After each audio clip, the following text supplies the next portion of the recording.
Silver Creek, Wyoming Territory, 1875. The stagecoach rattled to a halt, kicking up clouds of dust that swirled through the late afternoon sunlight. One by one, the passengers disembarked. A traveling salesman clutching his case of tonics, an elderly couple returning from visiting their son in Cheyenne, and a young man bound for the silver mines north of town. All except one. Inside the coach, Sarah Cooper remained seated, her gloved hands gripping her small carpet bag so tightly her knuckles ached beneath the fine leather. Through the small window, the unfamiliar main street of Silver Creek stretched before her, so different from the cobblestone avenues of Boston she had known all her life. Her heart hammered against her corset, making each breath shallow and quick. "Miss, this is your stop," the driver called, peering back inside with growing impatience. "Got a schedule to keep." Sarah nodded but couldn't make her body move. The weight of what she had done suddenly seemed impossible to bear. She had traveled over 1,000 miles to marry a man she knew only through a series of letters exchanged over 3 months. Thomas Morgan, cattle rancher. A stranger waiting somewhere in this dusty street. "The lady seems hesitant," the driver muttered to someone outside the coach. A shadow fell across the doorway. Sarah looked up and found herself staring into the steadiest pair of blue eyes she had ever seen. The man was tall, broad-shouldered, with a weathered face that spoke of years under the western sun. Not young, perhaps early 40s, with streaks of silver at his temples that caught the light. He removed his hat, revealing dark hair cropped short in a practical style. "Miss Cooper," he said, his voice deep but surprisingly gentle. "I'm Thomas Morgan." Their eyes met briefly before Sarah looked away, unable to hold his gaze. She had made a terrible mistake. How could she have agreed to this arrangement? What had seemed like a practical solution to her desperate circumstances now felt like madness. "The journey's been long," Thomas continued, seeming to understand her hesitation. "This must all seem very strange to you." A small crowd had gathered to witness the arrival of the stagecoach and the woman who had come to be Thomas Morgan's bride. Sarah felt their curious stares adding to her discomfort.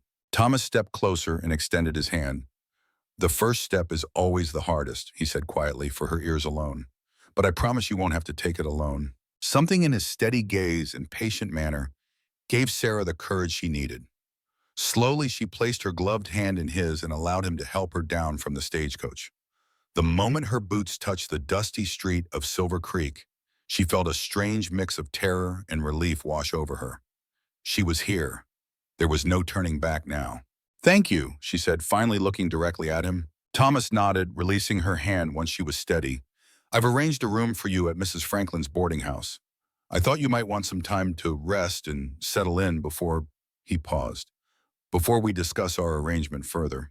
The relief must have shown on Sarah's face because Thomas's expression softened slightly. "I understand this is all very sudden. We've only known each other through letters, and now you're here in a strange town with a man you've never met. It's natural to have doubts." Thomas Morgan was not what she had expected. His letters had been straightforward, sometimes awkwardly formal, giving her the impression of a rough, uneducated rancher. But the man before her had kind eyes and a face that, while weathered from the sun, held a thoughtfulness she hadn't anticipated. "I appreciate your understanding," Sarah said, finding her voice growing stronger. "I don't mean to seem ungrateful for your kindness in bringing me here."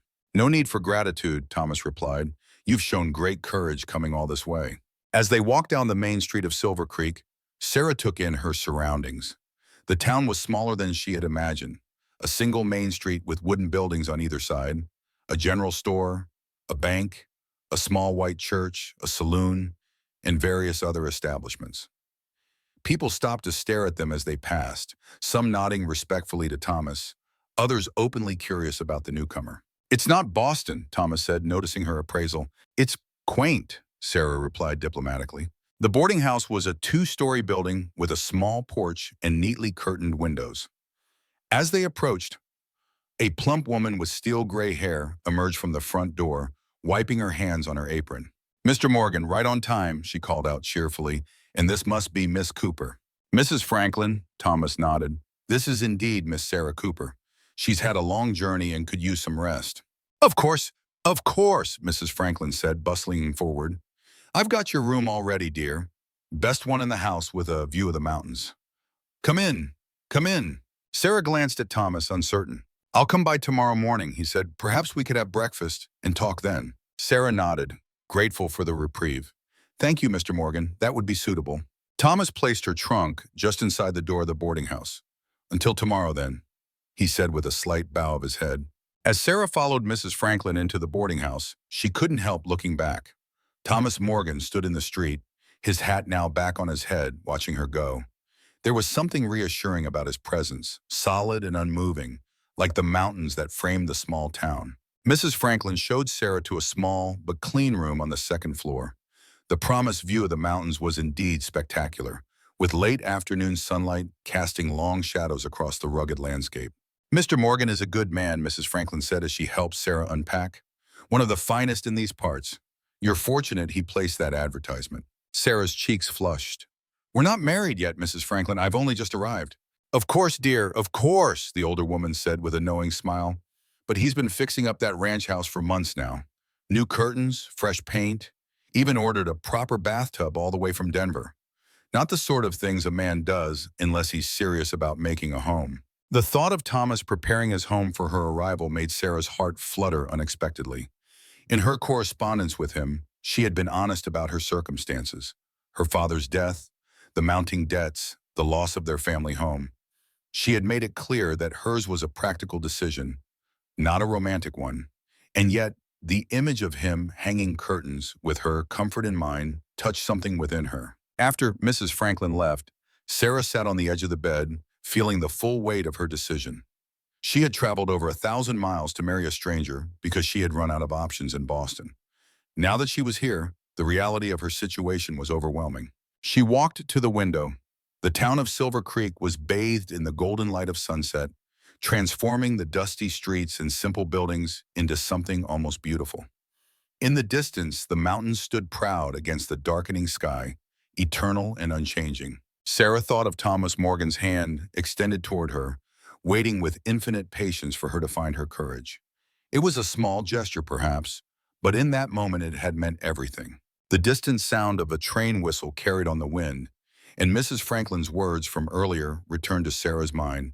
They say the railroad will be coming through next year, and land prices are shooting up faster than corn in summer. Sarah wondered if that had anything to do with Thomas Morgan and his cattle ranch.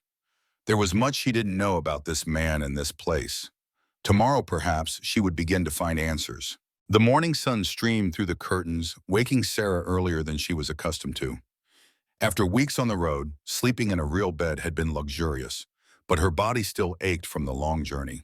She dressed carefully in a simple blue dress, arranged her dark blonde hair in a modest style, and went downstairs to find Mrs. Franklin already busy in the kitchen. "Good morning, dear," the older woman greeted her cheerfully. "Sleep well?" "Yes, thank you," Sarah replied, though in truth she had lain awake for hours, thoughts racing. "Mr. Morgan will be here at 8 sharp," Mrs. Franklin informed her. "That man runs his life by the clock, punctual as sunrise. Military training, I expect. He served in the war, you know, Union side." This was something Thomas hadn't mentioned in his letters, and Sarah found herself curious to learn more about the man she might marry. Was he an officer? "Lieutenant," Mrs. Franklin nodded, setting out coffee cups. "Though he doesn't speak of it much. Most who fought don't care to remember those days." At precisely 8 o'clock, there was a knock at the boarding house door. Mrs. Franklin ushered Thomas into the small parlor where Sarah waited. He had clearly made an effort with his appearance.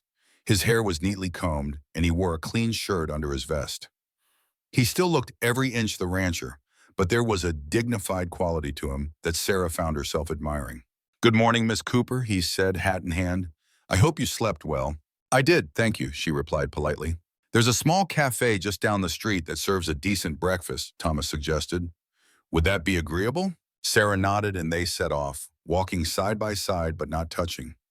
The morning air was crisp and clear, with the promise of heat later in the day. Several people greeted Thomas as they passed, their curious glances at Sarah making it clear that news of her arrival had spread quickly. The cafe was a small, pleasant establishment with checkered tablecloths and windows that let in the morning light. After they were seated and had ordered coffee and flapjacks for Thomas, tea and toast for Sarah, a somewhat awkward silence fell between them. "I feel I should apologize for yesterday," Sarah finally said. "It was rude of me to hesitate as I did." Thomas shook his head. No apology needed. You showed good sense being cautious. A woman traveling alone needs to be careful, especially out here. Still, you were kind to be so patient. The waitress brought their drinks, and Thomas waited until she had gone before speaking again. Miss Cooper, Sarah, if I may, I want to be clear about something. The arrangement we discussed in our letters. I still stand by it, but I understand if you've had second thoughts. Sarah wrapped her fingers around her teacup, drawing comfort from its warmth. What exactly are you proposing, Mr. Morgan? Thomas, please, he said. I'm proposing what I wrote in my letters. A partnership. I need help running the ranch, and from what you told me about your experience managing your father's household and accounts, I believe you have skills that would be valuable. In return, you'd have a home, security, and my protection. And marriage? Sarah asked directly, meeting his gaze. Thomas nodded. Yes, that was the agreement, but, he added quickly, I don't expect. That is to say, I understand that this is a practical arrangement for both of us. I won't make demands that would make you uncomfortable. His consideration touched her. Most men would not be so forthright or respectful of her feelings in such a situation. I appreciate your honesty, she said. And yes, my circumstances in Boston were such that a practical arrangement was necessary. But now that I'm here, I find myself wondering if it's fair to you. Fair to me? Thomas looked genuinely surprised. You're offering me security, a home. What am I really offering you in return? I know nothing about ranching. I've never even seen a cow up close. To her surprise, Thomas laughed, a warm, genuine sound that transformed his serious face. Well, we can remedy that today if you'd like. As for what you're offering me, companionship, for one. It gets lonely out there, especially in winter. And I wasn't joking about needing help with the accounts. I can read and write well enough, but numbers have never been my strong suit. Their food arrived, interrupting the conversation. Sarah watched as Thomas bowed his head briefly before eating, a small, private gesture of gratitude that spoke volumes about his character. As they ate, the conversation shifted to more practical matters. The town, its inhabitants, the ranch, and what life there would entail. Thomas described the property with obvious pride, the house his father had built, the spring-fed creek that ran through the land, the herd of cattle that was small but growing. It's 5 miles from town, he explained. Close enough to visit when needed, but far enough to have peace. And you manage it all alone? I have 2 ranch hands, Carlos and Rafael Martinez, who have worked the land as long as I have. Good men, hard workers. But they have their own cabin on the property. So yes, the house has been just me since my parents passed. There was a flicker of old grief in his eyes as he mentioned his parents, and Sarah felt a surge of empathy. She too knew the pain of loss. I'd like to see it, she said impulsively. The ranch, I mean. Thomas looked pleased but cautious. Are you sure? It's not what you're used to, I imagine. How do you know what I'm used to? She challenged gently. Fair point, he conceded with a slight smile. We can go today if you'd like. I have the wagon outside. After breakfast, Thomas helped Sarah into the wagon, which was considerably more comfortable than the stagecoach had been. As they left the small town behind, the landscape opened up before them. Rolling hills covered in grass that rippled like water in the breeze, stands of pine and aspen trees, and always the mountains watching over it all. It's beautiful, Sarah said, genuinely awed by the vastness of the land. It can be harsh too, Thomas replied. Winters are long and hard. Summer brings drought some years. The land gives, but it takes too. You love it, she observed. It wasn't a question. Thomas glanced at her, seeming surprised by her perception. Yes, it's in my blood, I suppose. My father came here when there was nothing but wilderness and built everything from scratch. That takes courage. Or foolishness, Thomas replied with a wry smile. Depends who you ask. As they traveled, Thomas pointed out landmarks. A distant butte where eagles nested, a valley where wild horses sometimes grazed, the silver mines that gave the town its name. Sarah listened attentively, trying to absorb everything about this new world. The railroad will be coming through soon, Thomas commented, echoing Mrs. Franklin's words from the previous day. It'll change everything. Is that good or bad? Sarah asked. Thomas considered this. Both, I expect. It'll bring more people, more business, but also more trouble, more competition for land and water. They crested a hill, and the Morgan Ranch came into view. The house was larger than Sarah had expected, a sturdy 2-story structure built of logs and stone with a wide porch wrapping around the front. A barn and several outbuildings stood nearby, and in the distance, cattle grazed on the hillsides. It's lovely, Sarah said honestly, surprised by the neatness and care evident in the property. Thomas's expression softened with pride. My mother planted those cottonwoods by the creek. She said every home needs trees for shade and beauty. As they approached the house, two dogs came bounding out to meet them. One a large, shaggy beast of indeterminate breed, the other a sleek cattle dog with intelligent eyes. Baron Scout, Thomas explained as the dogs circled the wagon, tails wagging. They're friendly, don't worry. A man emerged from the barn, older than Thomas, with dark hair streaked with gray, and the weathered face of someone who had spent his life outdoors. That's Carlos Martinez, Thomas said. His brother Rafael is probably out with the herd. Carlos approached the wagon, removing his hat as he noticed Sarah. Senor Morgan, he said with a respectful nod. You must be Miss Cooper. Welcome to Rancho Morgan. Thank you, Mr. Martinez, Sarah replied politely. Carlos, we're going to look around the property, Thomas said. Everything all right here? See, all is well. Rafael is checking the north pasture fence. The new calf is strong. After exchanging a few more words about ranch business, Thomas helped Sarah down from the wagon and led her toward the house. I should warn you, he said as they approached the porch steps. It's been a bachelor's home for 5 years. Sarah appreciated his concern. I'm sure it's fine. The interior of the house was surprisingly comfortable. The front door opened into a large room that served as both parlor and dining area, with a stone fireplace dominating one wall. The furniture was simple but well made, and Sarah noticed signs of recent attention. The floors had been swept, surfaces dusted, and fresh curtains hung at the windows. Mrs. Franklin mentioned you'd been preparing the house, Sarah said, touching one of the curtains, a simple floral pattern that added a touch of softness to the rustic interior. Thomas looked slightly embarrassed. I may have asked her advice on a few things. The curtains were her suggestion, said no lady wants to live in a house without proper curtains. She was right, Sarah said with a small smile. They're lovely. Thomas showed her the rest of the house. The kitchen with its large wood stove, the small study where he kept the ranch's records, and upstairs, 3 bedrooms. One was clearly his, sparsely furnished but neat. Another had been his parents', now unused but maintained out of respect. The third had been prepared for her, a fresh quilt on the bed, a dresser with a mirror, and a small desk beneath the window. I thought you might like your own space, Thomas explained, standing awkwardly in the doorway as Sarah explored the room. Regardless of our arrangement, the consideration behind the gesture moved her. Thank you, she said softly. It's perfect. They returned downstairs, and Thomas made coffee while Sarah explored the kitchen, noting with approval its organization and the quality of the cookware. Your mother must have been an excellent housekeeper, she observed. Thomas nodded. She taught me enough to get by, though I'm no cook beyond the basics. They took their coffee to the porch, sitting in rocking chairs that faced the distant mountains. The dogs sprawled at their feet, content in the shade. May I ask what happened to your parents? Sarah ventured after a while. Thomas's face grew solemn. Influenza, winter of 70. It hit the whole county hard, but they were among the worst affected. Doctor did what he could, but he trailed off, his grip tightening on his coffee mug. They were good people, worked hard all their lives, deserved better than that end. I'm sorry, Sarah said simply. My father died last year. Heart failure, though I think it was really grief that took him. He was never the same after my mother passed.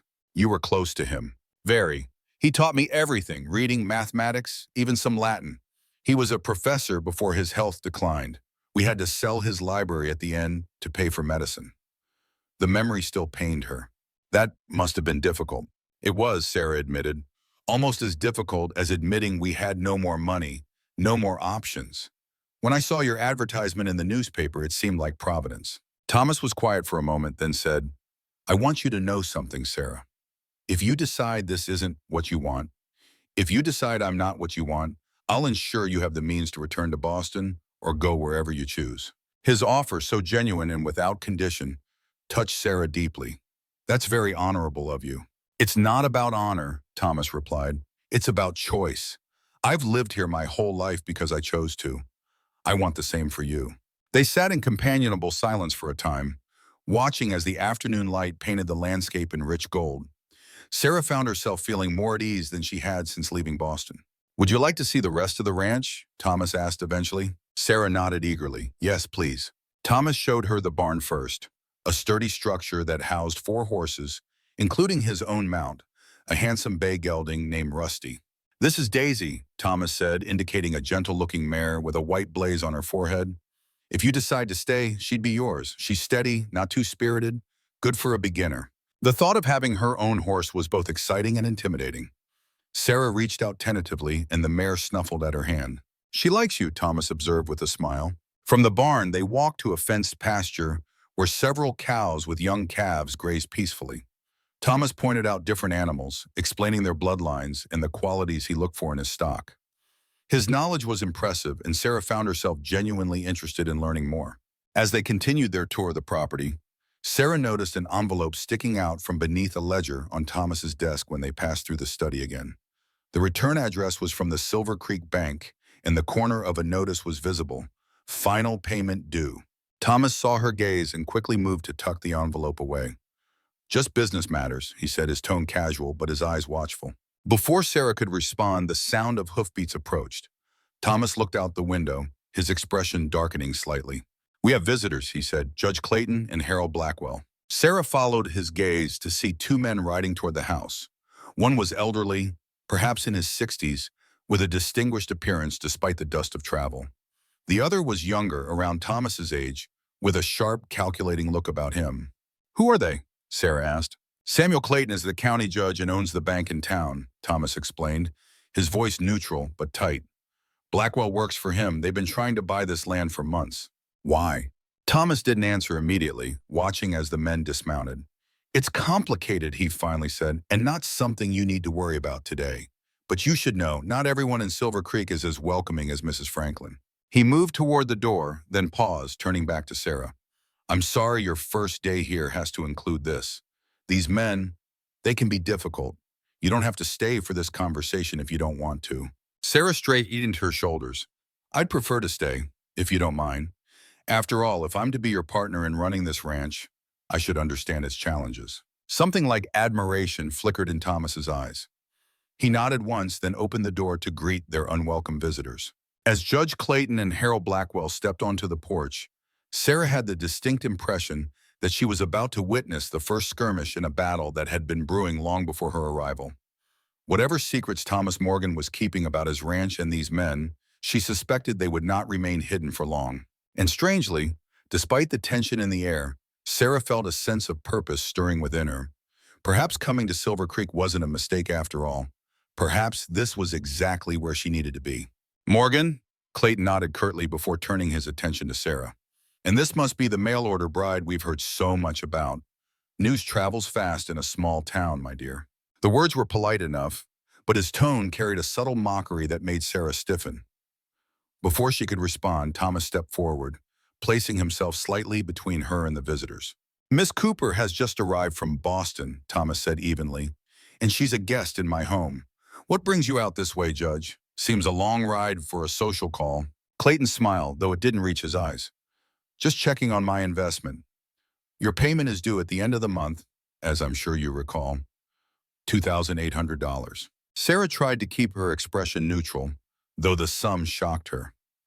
That was more than most properties cost outright. "I'm aware of my obligations," Thomas replied, his voice level but with steel underneath. "Are you?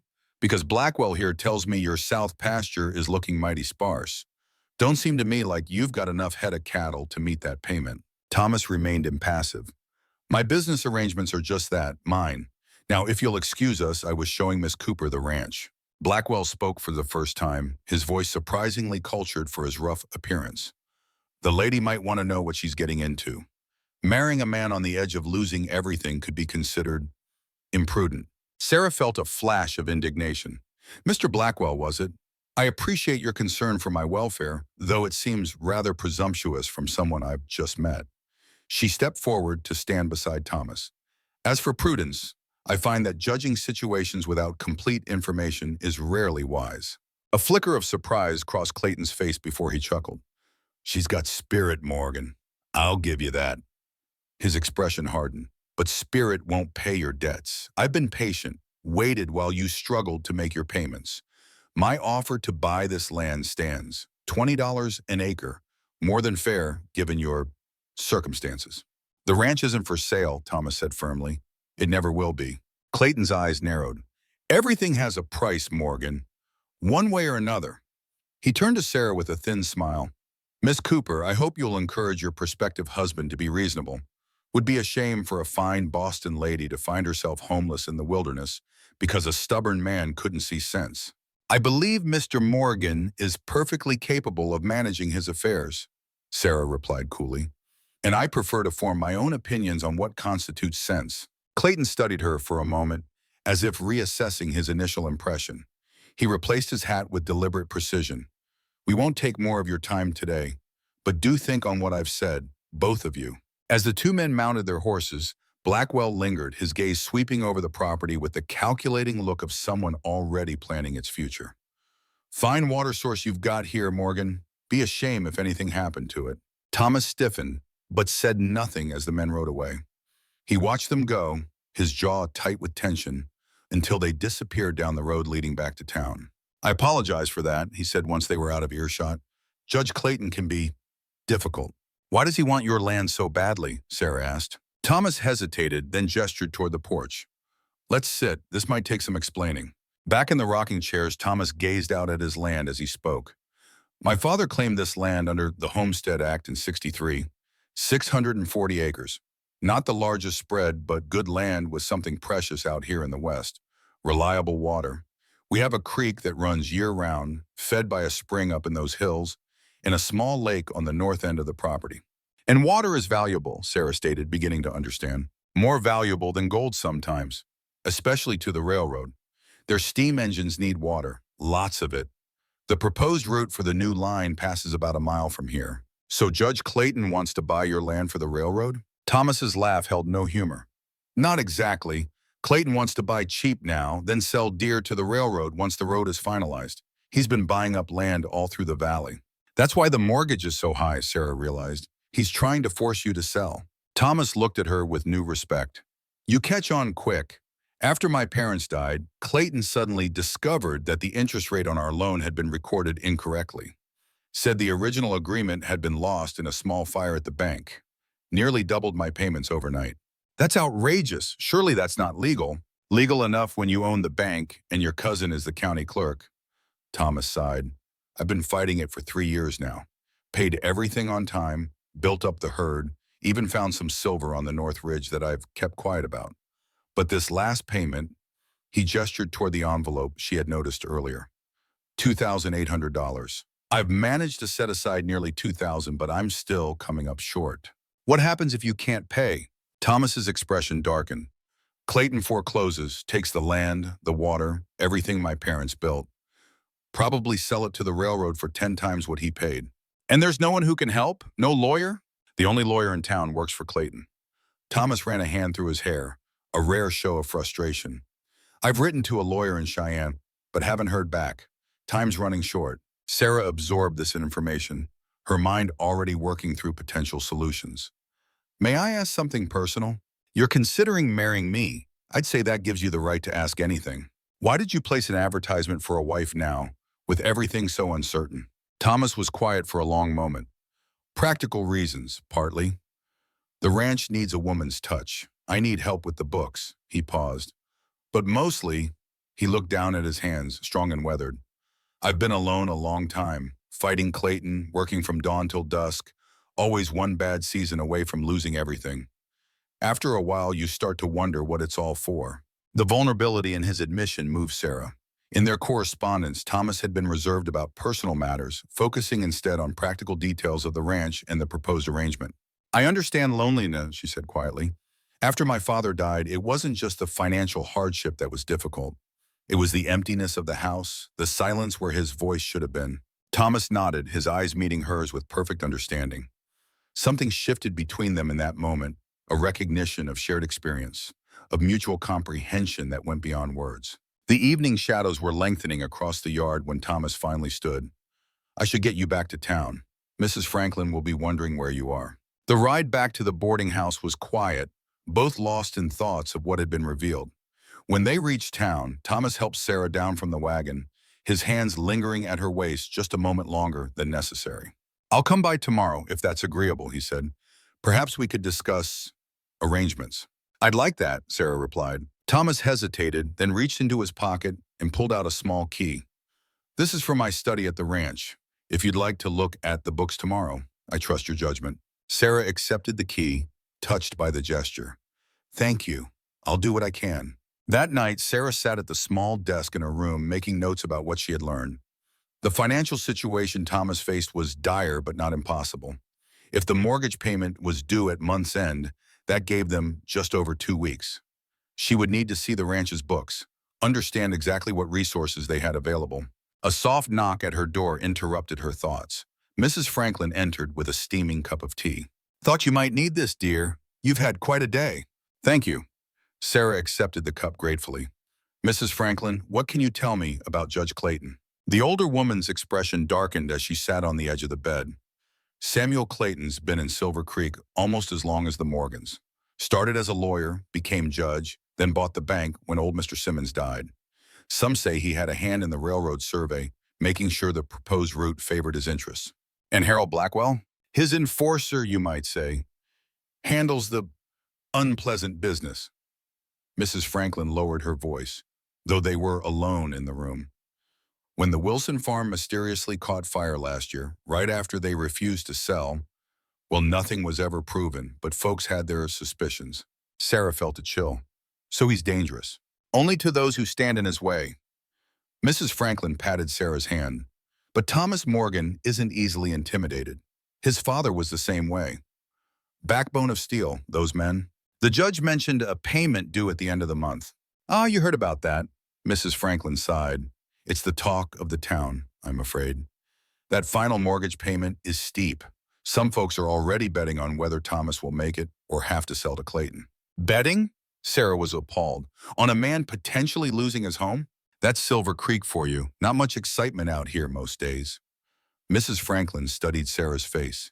Is that changing your mind about staying? To her own surprise, Sarah shook her head. No, if anything, it makes me more certain I should stay. Mrs. Franklin smiled knowingly. I thought you might say that. There's something about Thomas Morgan that inspires loyalty. She rose to leave, then paused at the door. One more thing you should know.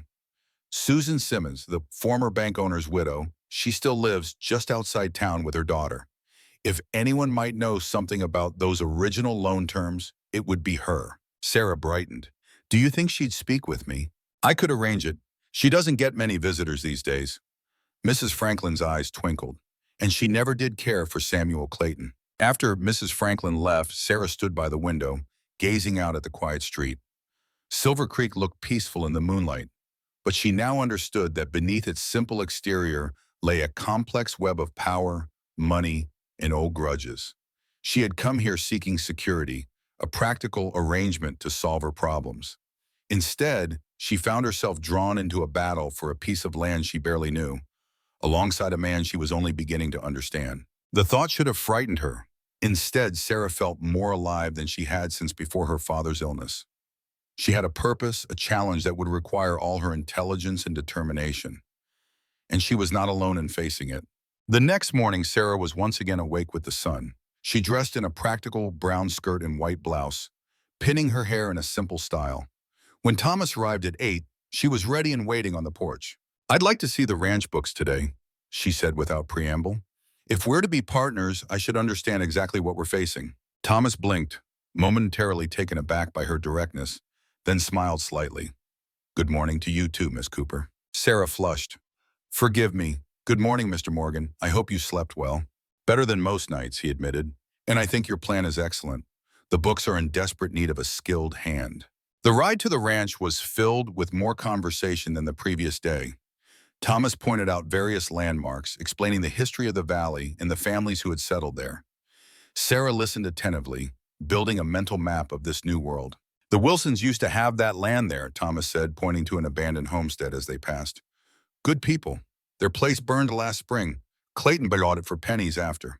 Mrs. Franklin mentioned something about that. She implied it wasn't an accident. Thomas's jaw tightened. Nothing was ever proven, but the fire started in 3 different places. Jacob Wilson was a careful man, not the type to leave lanterns unattended. What happened to them? Moved east. Couldn't face starting over. That's what Clayton counts on, breaking people's spirit. At the ranch, Thomas led Sarah directly to the study.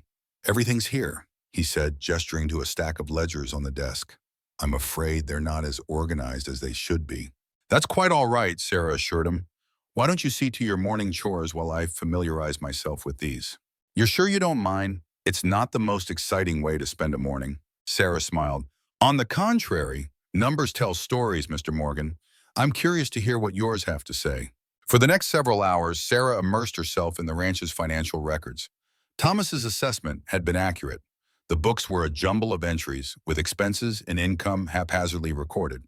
But as she methodically worked through the figures, a clear picture began to emerge. The mortgage payments had indeed nearly doubled 3 years earlier, with the interest rate jumping from 6% to 12%.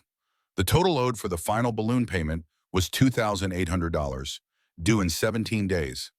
Thomas had set aside nearly $2,000, leaving them $800 short. What surprised Sarah was how well the ranch was actually performing. Despite the predatory loan terms, Thomas had managed to increase the herd size every year, improve the breeding stock, and even make modest repairs to the property. His careful notations showed a man who understood cattle and land management, even if his bookkeeping was chaotic. She was so absorbed in her work that she didn't hear Thomas return until he set a tray beside her. Thought you might be hungry, he said, placing a plate with bread, cheese, and an apple on the desk. Sarah looked up, startled to see that the sun was high overhead. Is it noon already? Past it.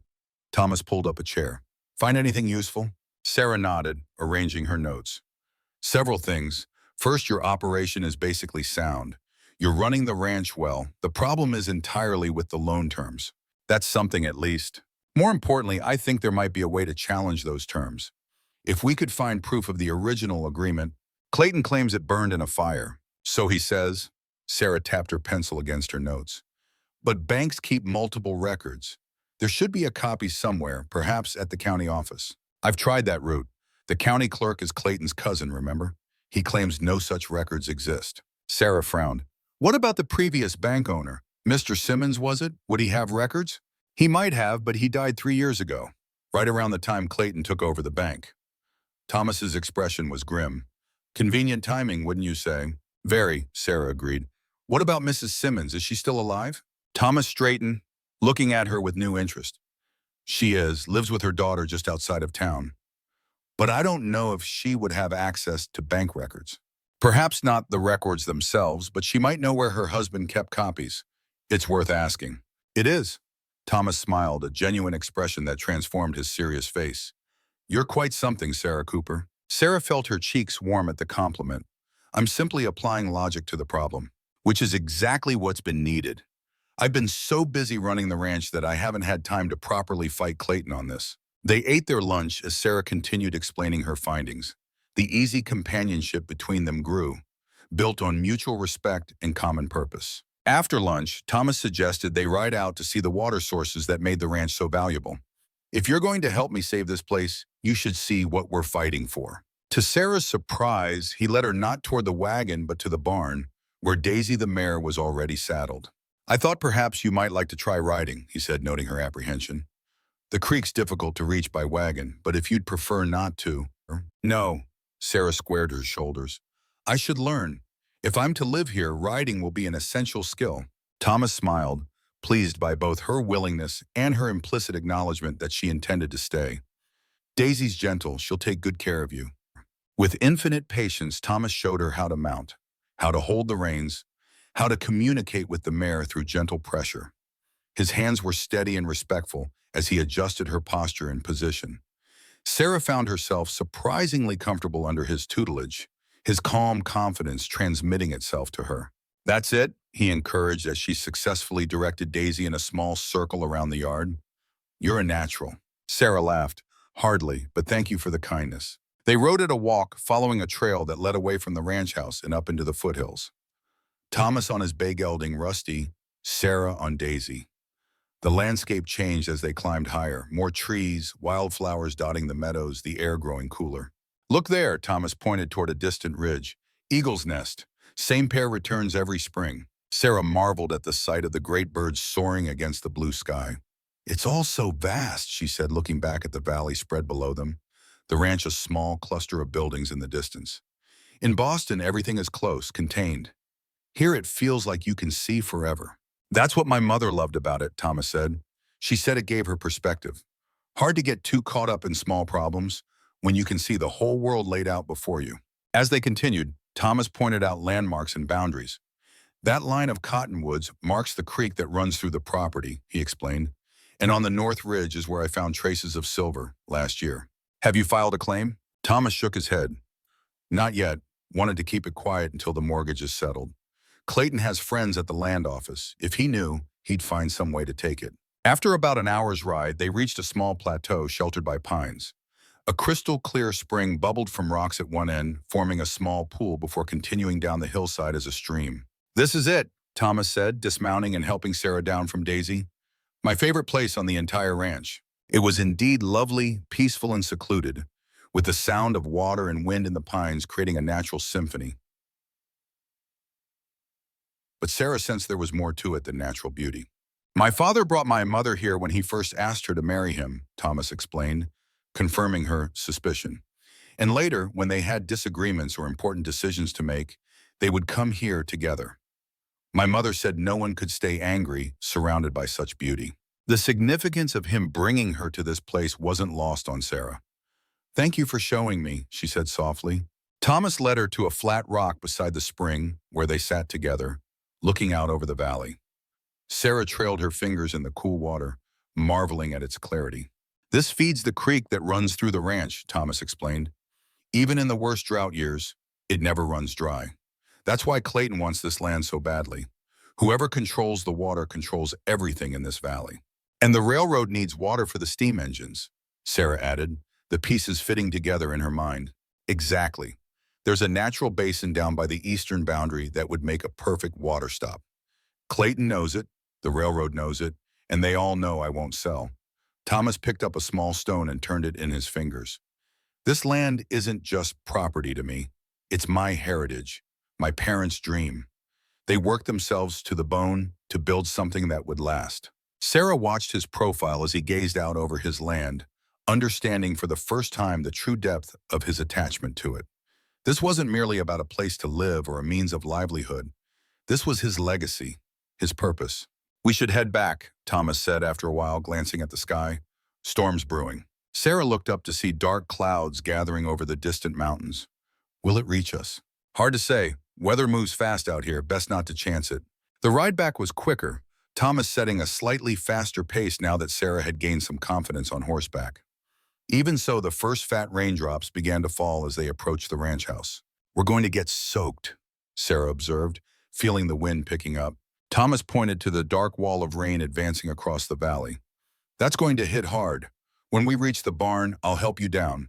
Then run for the house as fast as you can. As they neared the barn, Thomas suddenly reined in, staring at the southern pasture.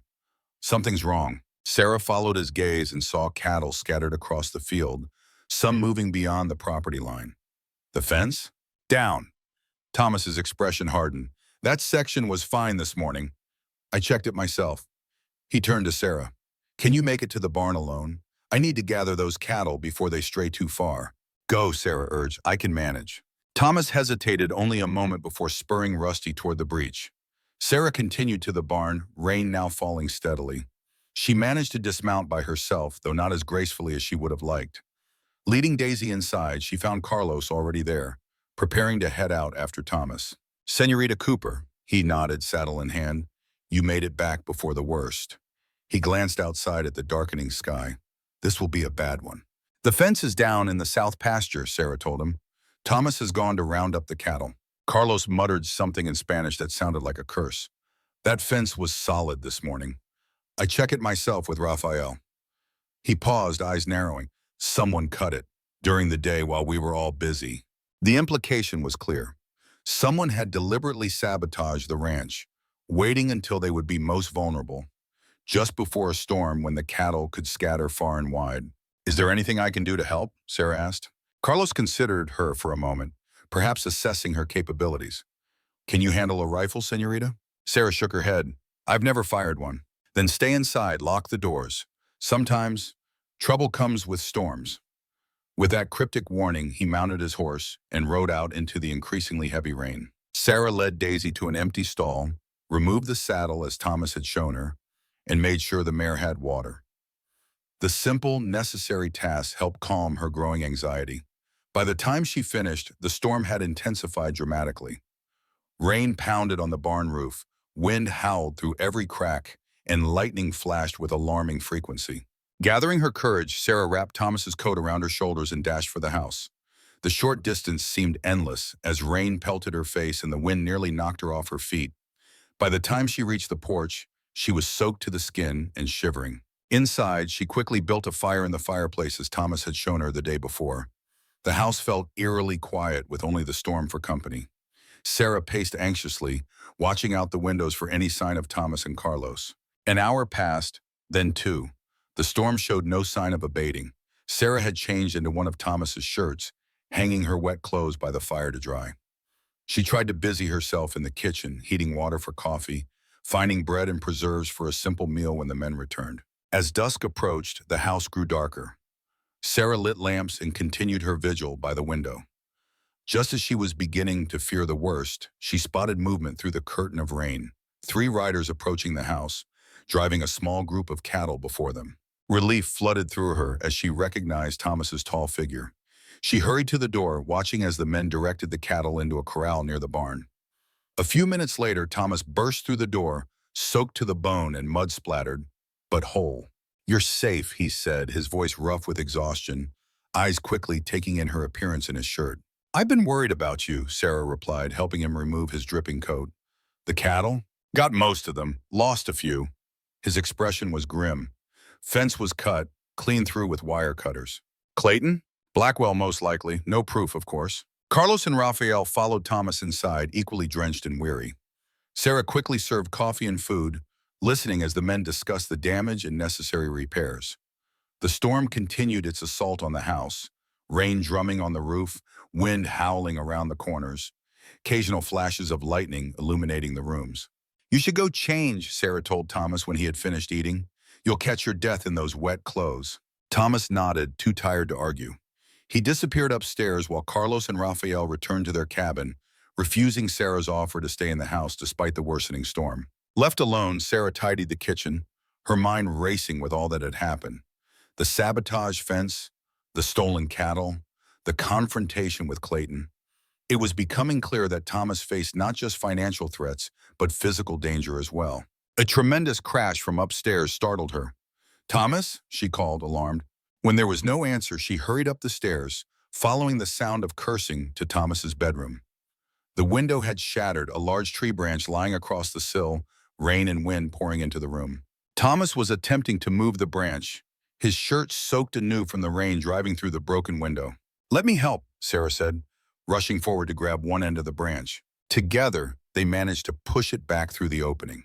Thomas quickly covered the hole with a board from beside his bed, hammering it into place with a few swift blows. "Are you hurt?" Sarah asked, noticing he favored his right shoulder. "Just a scratch," he dismissed, though she could see blood staining his shirt. "Let me see."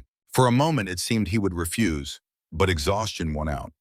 He sat heavily on the edge of his bed as Sarah examined the cut on his upper arm. "It needs cleaning," she said. "Wait here." She returned with warm water and clean cloths from the kitchen. Thomas sat silently as she tended to the wound, her touch gentle but sure. The cut wasn't deep, but it was long, running from his shoulder halfway to his elbow. "You've done this before," Thomas observed as she worked. "I cared for my father during his illness," Sarah explained. "One learns quickly when necessary." The intimacy of the moment was not lost on either of them. Sarah in Thomas's shirt, tending to his injury, the storm raging outside while they remained in this small island of warmth and light. When their eyes met, something electric passed between them, a current of understanding and growing affection that neither was quite ready to acknowledge. "Thank you," Thomas said when she had finished, his voice low and rough. "You're welcome." Sarah stepped back, suddenly aware of the impropriety of being alone with him in his bedroom. "Your room is soaked. You can't sleep here tonight. I'll take the sofa downstairs." "Nonsense. Your mother's room has a perfectly good bed, and I can sleep in the spare room." Thomas looked about to argue, then nodded tiredly. "If you're sure." "I am." Later, settled in the small spare room with its narrow bed, Sarah found sleep elusive despite her exhaustion. The storm continued unabated, rain lashing at the windows, wind moaning around the eaves. But it wasn't just the noise keeping her awake. It was the growing realization that her fate had become inextricably linked with Thomas Morgan's, and with this wild, beautiful, dangerous land. She rose, lighting a small lamp, and moved to the adjoining room that Thomas had shown her yesterday, Elizabeth Morgan's bedroom. Perhaps there, among the possessions of the woman who had loved this place before her, she might find some comfort, some understanding of what she was facing. The room was neat, but clearly unused for years, preserved like a memorial. Sarah ran her fingers over the quilt, the brush and mirror set on the dresser, the small bookshelf with volumes of poetry and history. On the bedside table sat a leather-bound journal. Sarah hesitated, knowing she was intruding on something private. But if she was to help save this ranch, she needed to understand its history, its secrets. With a murmured apology to the woman she had never met, she opened the journal. The pages were filled with a neat, flowing hand, recording the daily life of the ranch from years ago. Sarah skimmed entries about weather, cattle prices, neighbors, and holidays. Then a section from 1870 caught her eye. Entries about the bank loan, discussions with William Simmons, the original terms of 6% interest over 10 years. Elizabeth Morgan had been methodical, recording every detail of the financial arrangement, including the date the papers were signed and witnessed. But more importantly, she wrote, "William insisted we keep a copy of everything. Said a man should always have proof of his obligations and his rights. The original stays at the bank, our copy in the secret compartment William built at my father's desk." Sarah's heart raced.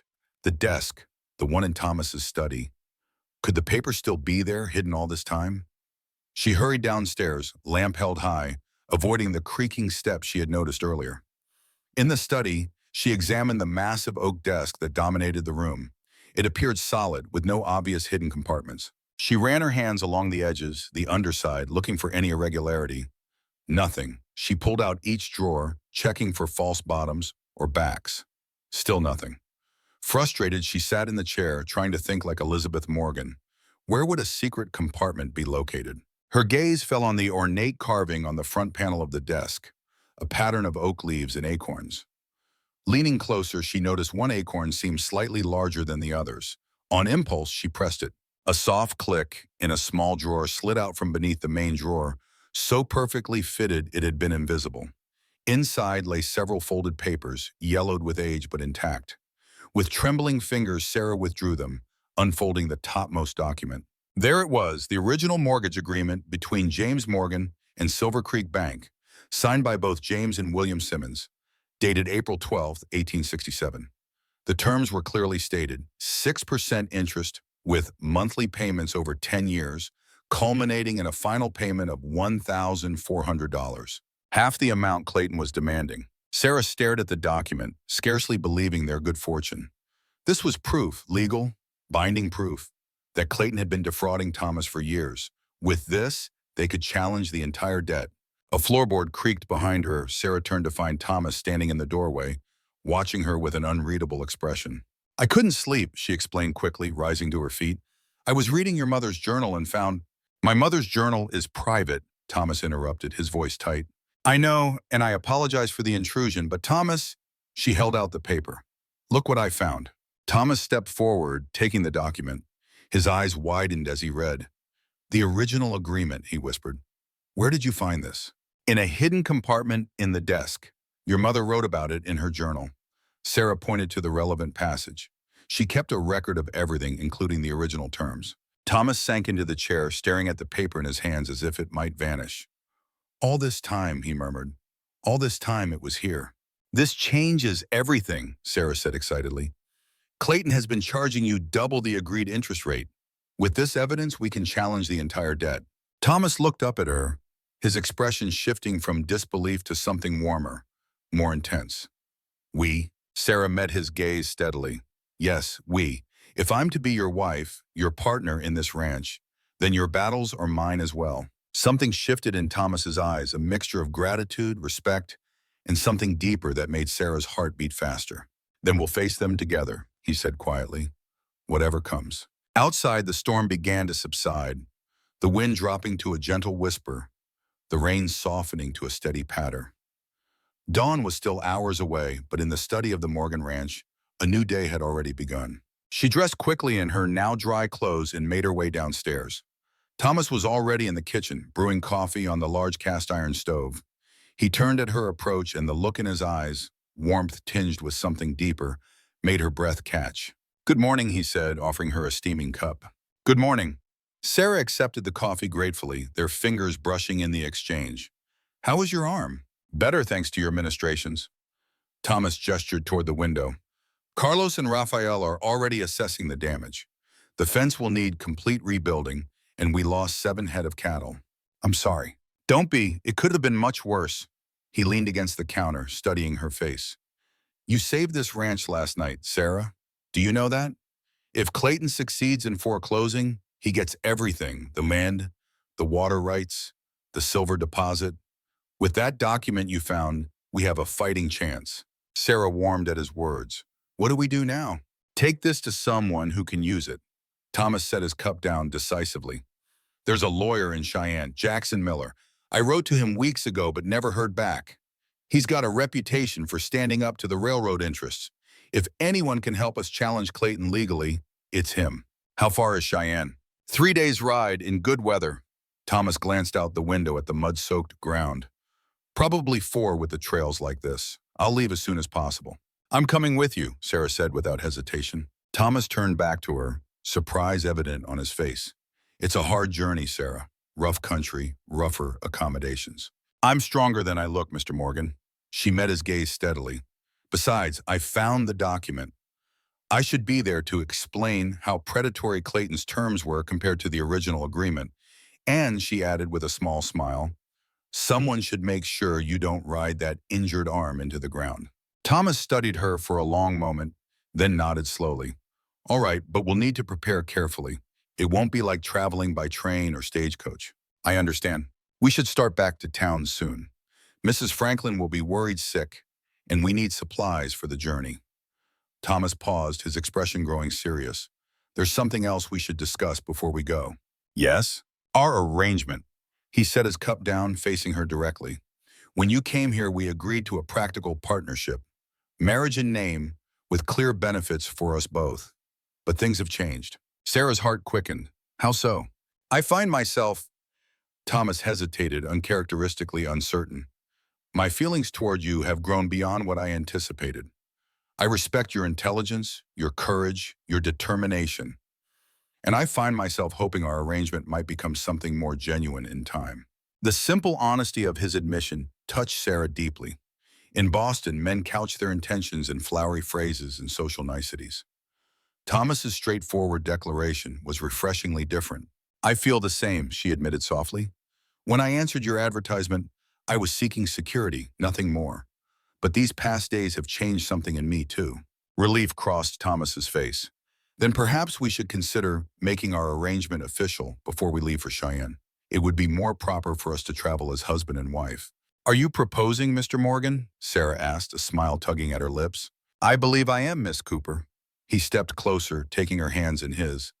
"Not the most romantic setting, I'm afraid." "On the contrary." Sarah glanced around the cozy kitchen, sunlight streaming through the windows, the smell of coffee mingling with the pine scent of the freshly washed world outside. "I think it's perfect." Thomas's eyes crinkled at the corners. "Is that a yes?" "It is, though I suggest we wait until we return from Cheyenne for the actual ceremony. I'd prefer not to begin our marriage with a 4-day ride through mud." Thomas laughed, the sound warming the room. "Practical as always." "I agree." The moment was interrupted by a knock at the door. Carlos entered without waiting for a response, his expression grave. "Senor Morgan, riders coming, Clayton and Blackwell with 2 others." Thomas's demeanor changed instantly, the warmth replaced by watchful alertness. "How far?" 10 minutes, maybe less." Thomas turned to Sarah. "The document, where is it?" "In my pocket," she assured him, patting the folded paper securely tucked in her skirt. "Good. Keep it there." He moved to a cabinet near the fireplace, withdrawing a revolver which he checked with practiced efficiency before tucking it into his belt at the small of his back. "Carlos, make sure Rafael stays out of sight. No need for them to know we have help." Carlos nodded and left as silently as he had entered. Thomas turned back to Sarah, his expression softening slightly. "Stay close to me. Clayton's angry about the failed sabotage. He may not be thinking clearly, which makes him dangerous." "What will we do?" "Let him talk. Men like Clayton love the sound of their own voice. The more he talks, the more he reveals. Thomas offered his hand. Ready? Sarah placed her hand in his, drawing strength from his steady grip. Ready. They stepped onto the porch just as four riders approached the house. Judge Clayton led the group, his expensive suit incongruous against the muddy landscape. Blackwell rode slightly behind him, flanked by two rough-looking men Sarah hadn't seen before. Morgan, Clayton called as they reined in before the house. I see your place survived the storm. Mostly. His gaze flicked to the boarded window and the downed fence visible in the distance. No thanks to you, Thomas replied evenly. Now that's a serious accusation. Clayton's tone was mild, but his eyes were cold, especially from a man about to lose everything. Cutting your own fences would be a desperate move, but some might believe it. What do you want, Clayton? The older man dismounted, handing his reins to one of the men beside him. Same thing I've always wanted, to make you a fair offer for this property before you lose it anyway. He reached into his coat, withdrawing an envelope. I've brought the papers, $20 an acre as discussed. With that, you can pay off your debt to the bank and have something left over to start fresh elsewhere. Thomas didn't move to take the envelope. And if I refuse?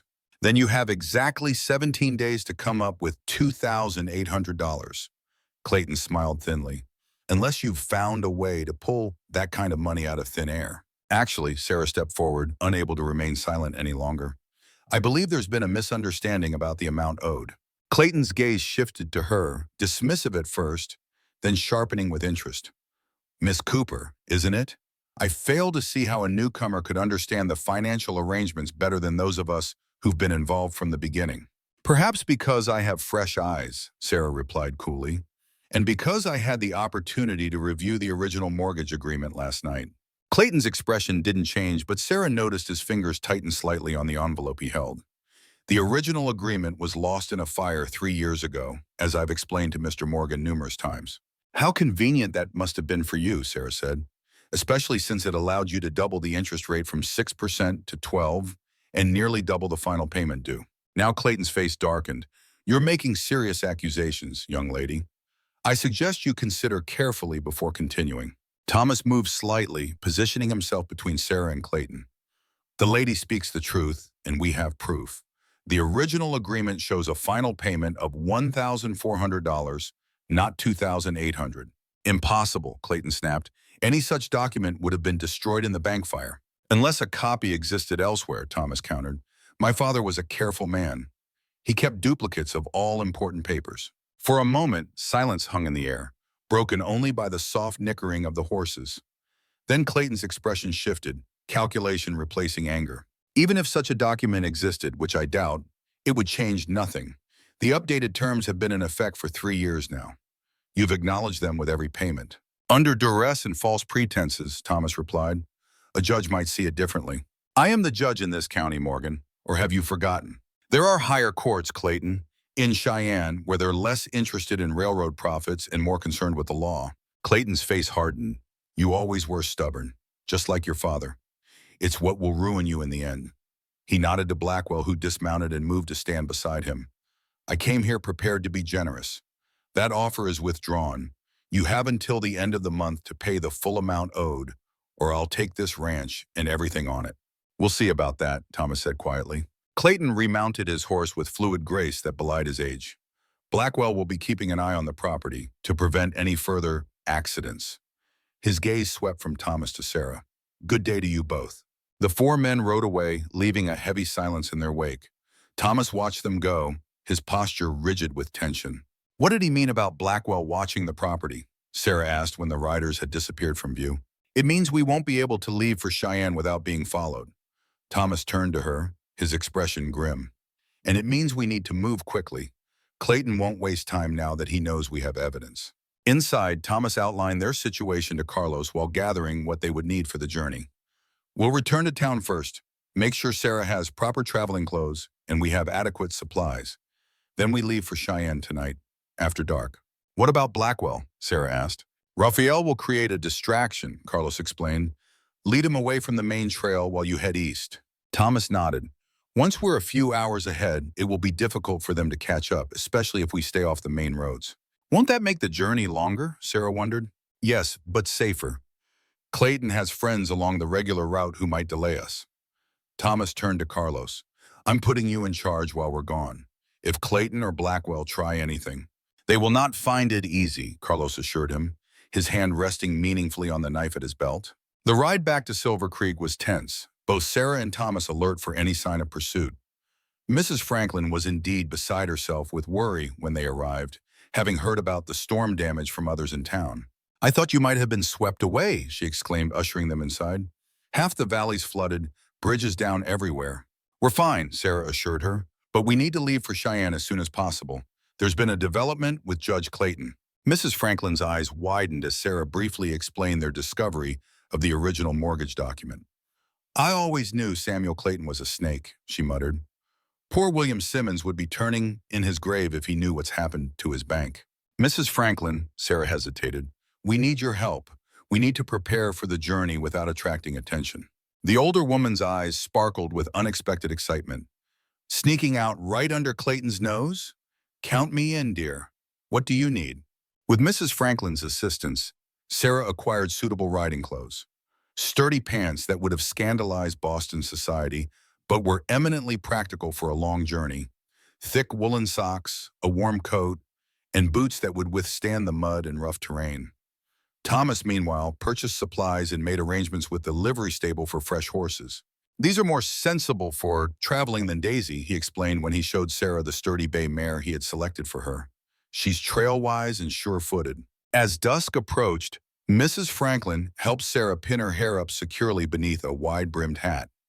You make a handsome couple, she observed, watching as Thomas checked the saddle girths one final time.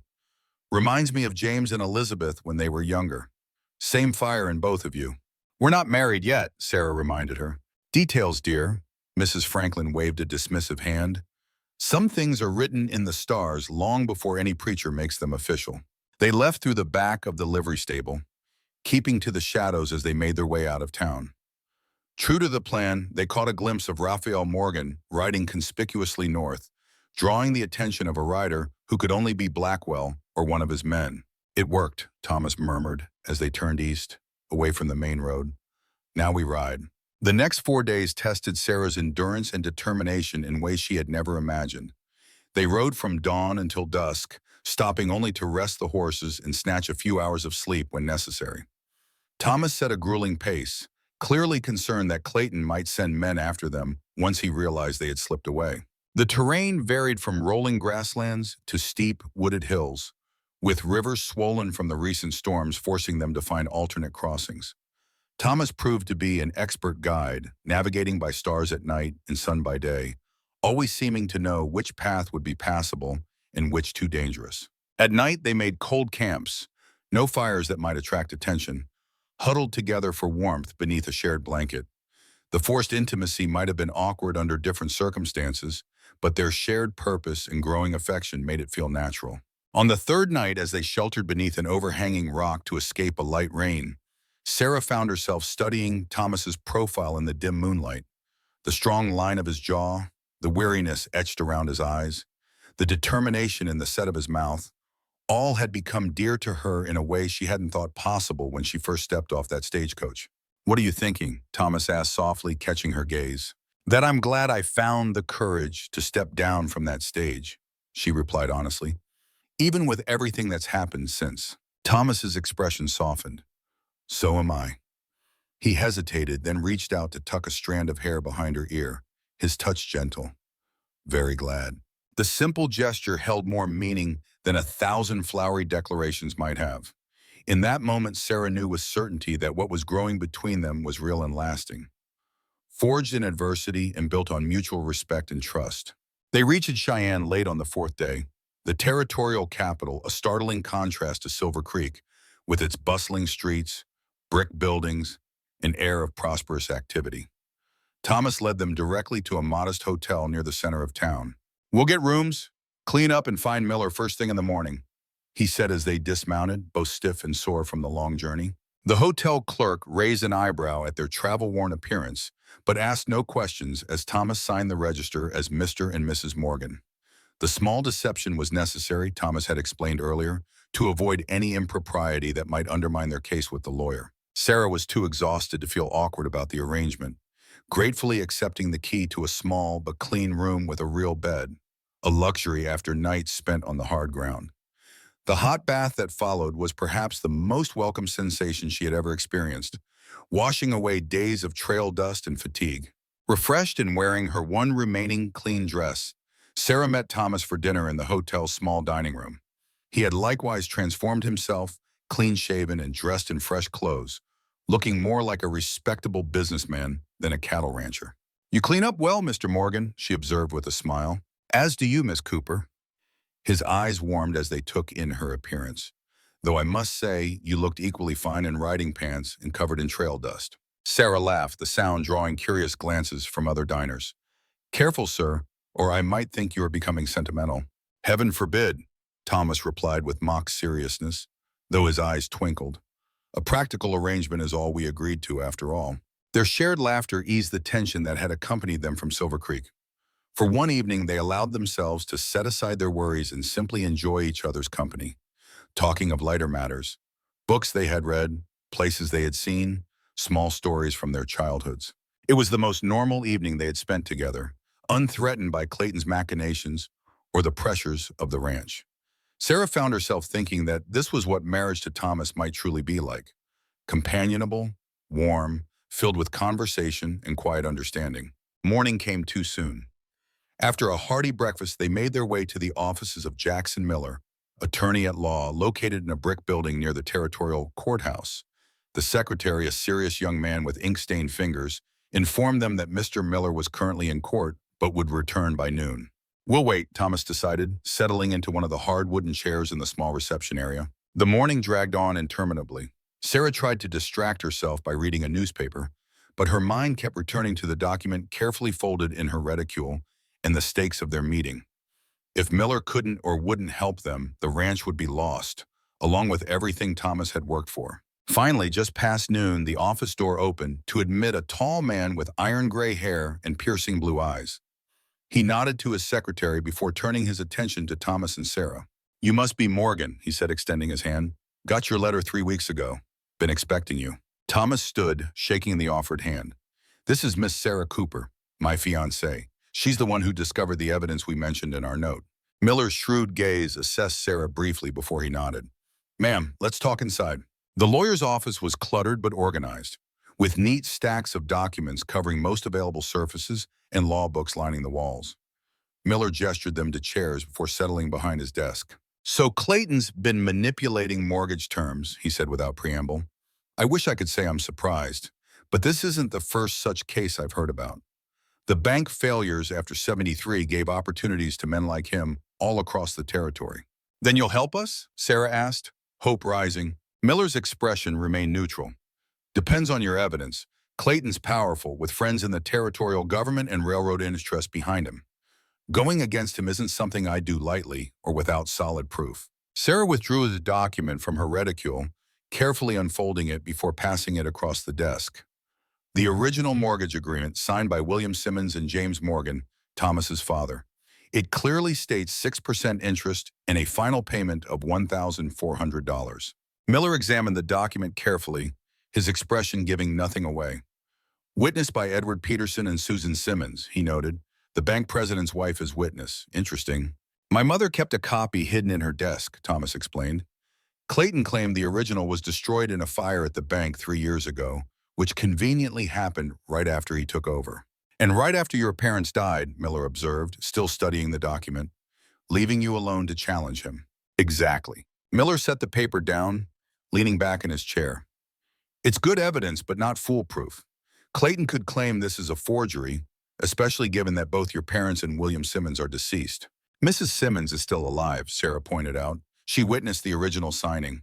"And she'd testify to that effect?" Thomas hesitated. "We don't know. We haven't spoken with her directly." Miller nodded slowly. "That would strengthen the case considerably, as would statements from others who received similar treatment from Clayton." He drummed his fingers on the desk. "There's a circuit judge coming through Cheyenne next week, Judge Reynolds. Honest man, from what I hear. If we can present this evidence, along with Mrs. Simmons's testimony and perhaps others, we might get an injunction to stop Clayton from foreclosing until the case is properly heard." "Next week?" Thomas frowned. The payment is due in 10 days. Then we'd better work quickly. Miller stood, decision apparently made. I'll prepare the necessary filings today. You two should return to Silver Creek as soon as possible to secure Mrs. Simmons's testimony and gather any other evidence you can find. What about Clayton? Sarah asked. He'll try to stop us. Miller's expression hardened. Let him try. Interfering with legal proceedings is a serious offense, even for a county judge. I'll send a telegram to the U.S. Marshal's office in Laramie, ask them to send a deputy to Silver Creek to ensure everything proceeds according to law. Thomas extended his hand. Thank you, Mr. Miller. The lawyer shook it firmly. Don't thank me yet. We've got a fight ahead of us. But I've never been one to back down from a bully, especially one wearing judicial robes he doesn't deserve. They left Miller's office with renewed determination. The return journey would be just as grueling as the trip to Cheyenne, but now they had a clear purpose and a plan. If they could secure Mrs. Simmons's testimony and return in time for the circuit judge's arrival, they had a real chance of saving the ranch. We should leave first thing tomorrow, Thomas said as they walked back toward the hotel. That gives us barely enough time to make it back and arrange everything before the deadline. Sarah nodded her agreement, her mind already working through what they would need to do upon their return. Mrs. Franklin can help us approach Mrs. Simmons, and perhaps some of the other landowners Clayton has pressured might come forward if they see someone standing up to him. The Wilsons might, if we can locate them, Thomas mused, and old Peterson, who lost his place last year. Their planning was interrupted by a commotion further down the street. A group had gathered outside the telegraph office, and raised voices suggested some sort of argument was in progress. Wait here, Thomas said, moving to investigate.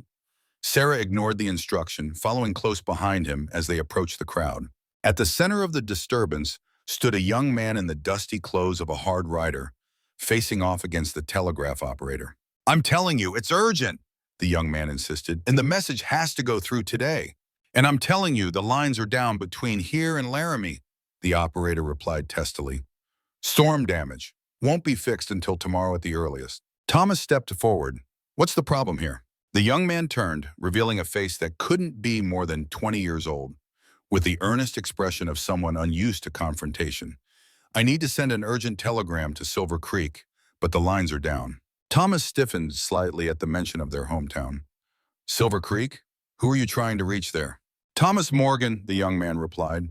It's about his ranch. I'm Jim Peterson, Edward Peterson's son. Thomas exchanged a quick glance with Sarah before addressing the young man again. I'm Thomas Morgan. Jim Peterson's eyes widened. Mr. Morgan, what are you doing in Cheyenne? That's a long story. What's your message about my ranch? The young man glanced around at the curious onlookers before lowering his voice. Can we speak somewhere private? It's important. They retreated to a quiet corner of a nearby cafe, where Jim Peterson explained his presence in Cheyenne and the urgent news he carried. I've been working at the land office here for the past 6 months, he began. My father lost everything to Clayton last year, our farm, our savings, everything. He never recovered from it, died 3 months later. I came to Cheyenne to make a fresh start. I'm sorry about your father, Thomas said quietly. He was a good man. Jim nodded his thanks before continuing. Yesterday, I was filing some documents when I came across something strange, a new survey map for Silver Creek Valley, showing a proposed railroad spur line running right through your property. The thing is, Mr. Morgan, according to these papers, the land is already owned by the Silver Creek Development Company. Clayton's company, Thomas growled. Yes, sir. The paperwork was dated next week, but it's already been submitted to the railroad for approval. Clayton's planning to take your land one way or another. Sarah leaned forward. Is there anything in those documents about a silver deposit on the north ridge of the Morgan property? Jim looked surprised. Yes, ma'am. There's a geological survey report attached identifying a potentially significant silver vein running through that section. How did you know? Thomas discovered traces of silver last year, Sarah explained. We suspected Clayton might have learned about it somehow. This changes things, Thomas said grimly. Clayton's not just after the water rights for the railroad.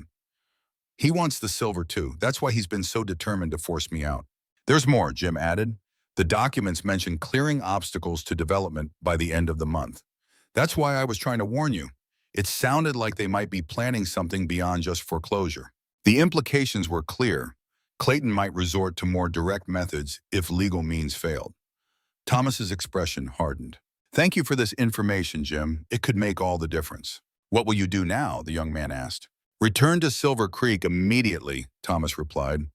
We need to secure some evidence from a witness there, then get back to Cheyenne before the circuit judge arrives next week. Jim hesitated, then squared his shoulders. I want to help. Clayton destroyed my family just like he's trying to destroy yours. If there's anything I can do. Thomas considered the offer briefly before nodding. There is. We need copies of those documents you found. Proof that Clayton has already claimed ownership of land that isn't legally his. Can you get them? It's risky, Jim admitted. I could lose my job.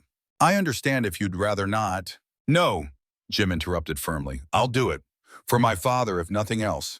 He always regretted not fighting harder. They agreed to meet early the next morning. Jim would bring copies of the relevant documents, and Thomas and Sarah would begin their journey back to Silver Creek with this new and damning evidence against Clayton. As they walked back to the hotel, Sarah could feel the tension radiating from Thomas. This is good news, she reminded him. More evidence against Clayton. It's also confirmation that he's desperate, Thomas replied. Men like Clayton are most dangerous when cornered, and now we know he's not just after water rights, he wants the silver too. All the more reason to stop him. Thomas glanced down at her, his expression softening slightly. You're not afraid? Of course I am, Sarah admitted, but I'm more afraid of what happens if we don't fight. If we let men like Clayton take whatever they want without consequence. Thomas stopped walking, turning to face her fully. In the middle of the busy Cheyenne street, with people moving around them like a river parting around stones. He took her hands in his. Sarah Cooper, you are the most remarkable woman I have ever known. Before she could respond, he leaned down and kissed her. Not the gentle, tentative kiss they had shared at the ranch, but something deeper, more certain.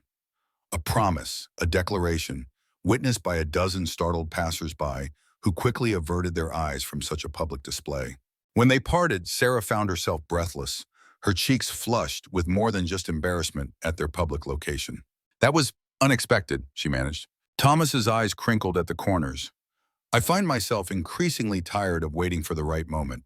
Some things need to be said or done while we have the chance. Sarah couldn't argue with that logic, especially when her heart was racing and her lips still tingled from his kiss. Perhaps we should continue this discussion somewhere less public, she suggested, acutely aware of the curious glances they were receiving. An excellent suggestion, Miss Cooper. Back at the hotel, they finalized their plans for the return journey. They would meet Jim Peterson at dawn, collect the evidence he had promised, and begin the long ride back to Silver Creek immediately. If all went well, they would arrive with enough time to secure Mrs. Simmons's testimony before returning to Cheyenne for the circuit judge's arrival. What remained unspoken between them was the danger inherent in their plan. Clayton would not surrender easily, especially now that they knew the true extent of his scheme. The journey back would be more treacherous than the ride to Cheyenne had been, with Clayton's men likely watching the trails for their return. As evening approached, Sarah found herself standing at the window of her hotel room, watching the busy street below as the lamps were lit and Cheyenne transformed from a bustling territorial capital to a city of shadows and soft golden light. A knock at her door pulled her from her thoughts. Thomas stood in the hallway, hat in hand, looking uncharacteristically uncertain. I thought perhaps you might like to have dinner, our last night of civilization before the trail. Sarah smiled. I'd like that very much. They dined at the hotel restaurant again, but this time the conversation flowed even more easily between them, as if Thomas's impulsive kiss had broken some final barrier. They spoke of the future, what they would do after securing the ranch, improvements Thomas had planned, Sarah's ideas for possibly starting a small school for the children of neighboring ranchers too far from town to attend regularly. You'd make an excellent teacher, Thomas observed. You have your father's love of knowledge. I'd like to honor his memory that way, Sarah admitted. He believed education was the greatest gift one could give. We could convert the small cabin near the house, Thomas suggested, warming to the idea. It would make a fine schoolroom with some work. The easy way he included her in his future plans, the casual we that encompassed shared dreams and efforts, filled Sarah with quiet joy. This was what she had never expected to find when she boarded that stagecoach in Boston. Not just security or practical partnership, but genuine companionship, mutual respect, and deepening love. As they finished their meal, Thomas reached across the table to take her hand. There's something I should tell you before we leave tomorrow. That sounds ominous, Sarah replied, trying to keep her tone light despite the sudden seriousness in his eyes. Not ominous, just important. He took a breath. When we return to Silver Creek, whatever happens with Clayton and the ranch, I want you to know that my feelings for you have nothing to do with our original arrangement. If you decided tomorrow that you'd rather return to Boston, I would understand. I wouldn't try to hold you to our agreement. Sarah felt her throat tighten with emotion. Are you trying to give me a way out, Thomas Morgan? I'm trying to give you a choice. The life I'm offering isn't easy, even without Clayton's interference. The ranch demands everything, time, effort, sacrifice. You deserve to know what you're committing to. I believe I've had a rather thorough introduction these past days, Sarah replied, a smile tugging at her lips. Storms, sabotage, a 4-day ride through wilderness, confrontations with corrupt judges. Is there anything else I should anticipate? Thomas's expression remained serious. Winter blizzards that last for days, drought that can kill half the herd, isolation that can drive some people to madness. It's not Boston, Sarah. It never will be. She squeezed his hand. Thomas, when I left Boston, I wasn't running towards something. I was running away from memories, from poverty, from a life that had collapsed around me. But somewhere along the way, between that stagecoach and this moment, everything changed. Now I know exactly what I'm running toward. She met his gaze steadily. A home, a purpose, and a man I've grown to love. The raw emotion that crossed Thomas's face at her words was more eloquent than any verbal response could have been. He raised her hand to his lips, pressing a kiss to her knuckles with a reverence that made her heart ache. Then let's go home, he said softly. Together. Dawn broke clear and cold over Cheyenne as Thomas and Sarah met Jim Peterson at the arranged location. The young man looked nervous but determined, a thick envelope clutched in his hand. I got what you asked for, he said without preamble.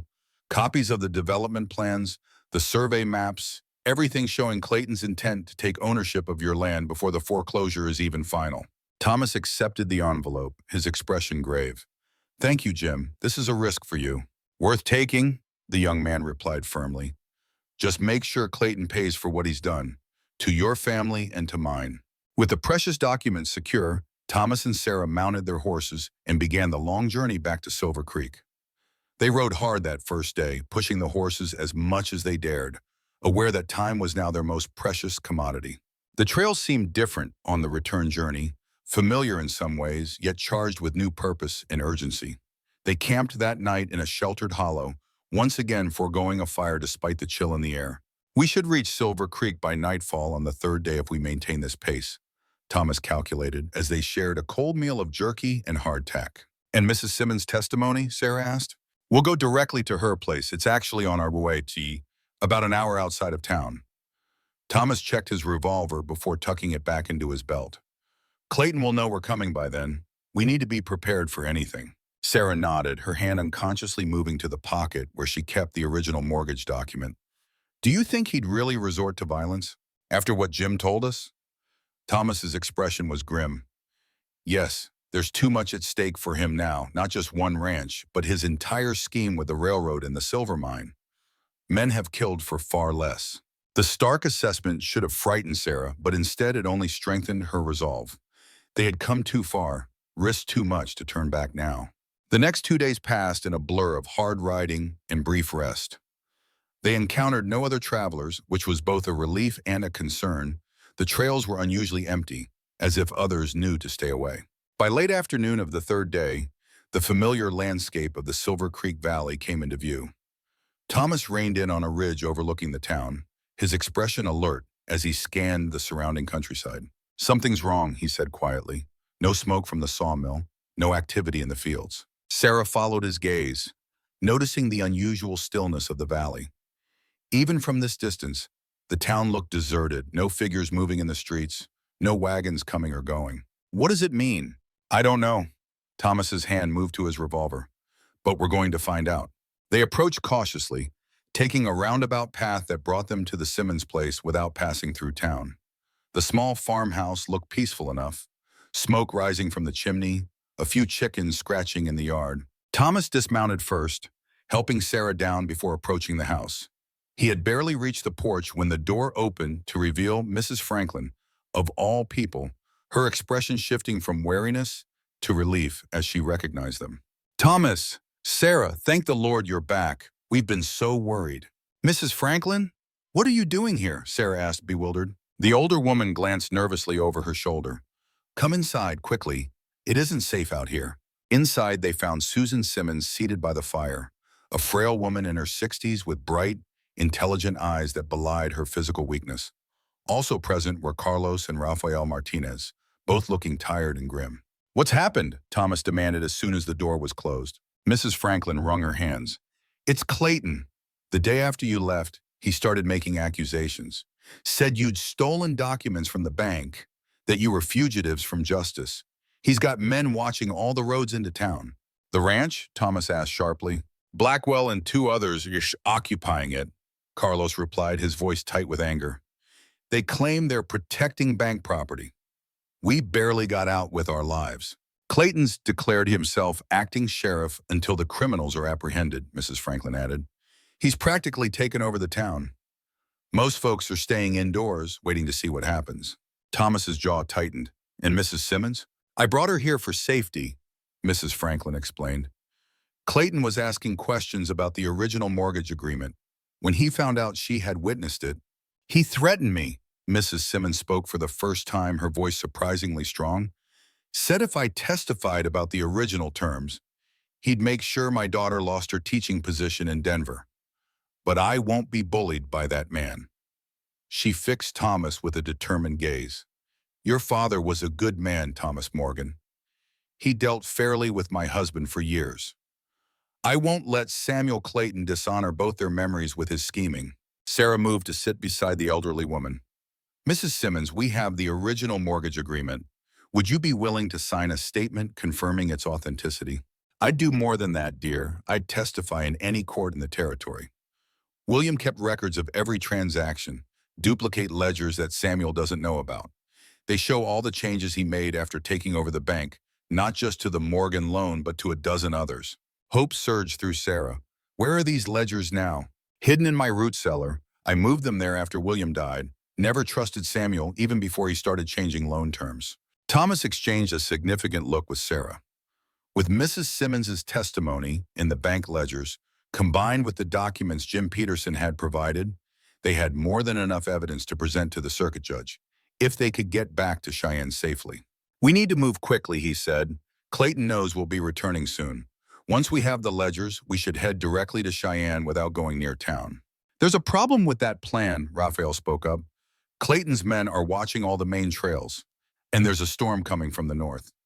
The mountain passes will be dangerous, maybe impassable by tomorrow." Thomas moved to the window, studying the darkening sky. "We'll have to risk it. The circuit judge arrives in Cheyenne in 4 days. Without our evidence and testimony, Clayton wins by default." "You'll need help," Carlos declared. "Raphael and I will create a distraction, draw Clayton's men away from the eastern trail." "Too dangerous," Thomas shook his head. "He might have given shoot-on-sight orders." "We can handle ourselves," Raphael insisted, "and Mrs. Franklin has arranged more help." The older woman nodded. "Jacob Wilson returned yesterday. When he heard what was happening, he gathered some of the other farmers who lost land to Clayton. They're willing to help." Thomas looked stunned. "Wilson came back after what happened to his place?" "Some fights are worth returning for," Mrs. Franklin said simply. "This valley was our home before Clayton started buying up everything. Folks are remembering that now." As they formulated a plan, Sarah found herself watching Thomas, the way he listened to each suggestion, weighed options, made decisive choices when necessary. This was the man she had come to love, revealed fully in crisis, strong but not unyielding, determined but not reckless, willing to accept help without surrendering control. The plan they settled on was risky, but offered the best chance of success. Mrs. Simmons would provide a signed statement in the hidden ledgers. Carlos and Raphael, along with Wilson and his group, would create a diversion near town at dawn, drawing Clayton's attention and hopefully most of his men. Meanwhile, Thomas and Sarah would take a seldom-used trail through the foothills, avoiding the main routes where Clayton would have posted watchers. "If all goes well, we'll reach Cheyenne before the circuit judge," Thomas concluded. "Even if Clayton realizes what's happening, he won't be able to catch us once we have a head start." "And if things don't go well?" Sarah asked quietly. Thomas met her gaze steadily. "Then Carlos delivers the evidence to Miller without us." The implications hung heavy in the room. This wasn't just about saving a ranch anymore. It was about exposing corruption that had hurt an entire community, and Clayton would not hesitate to eliminate those who threatened him. As night fell, final preparations were made. Mrs. Simmons provided her statement in the hidden ledgers, two small, leather-bound books that documented years of banking transactions. Carlos and Raphael left to coordinate with Wilson and the others, while Mrs. Franklin prepared food for the journey ahead. In a quiet moment alone, Thomas took Sarah's hands in his. "You could stay here," he offered. "It would be safer." Sarah shook her head firmly. "We started this together.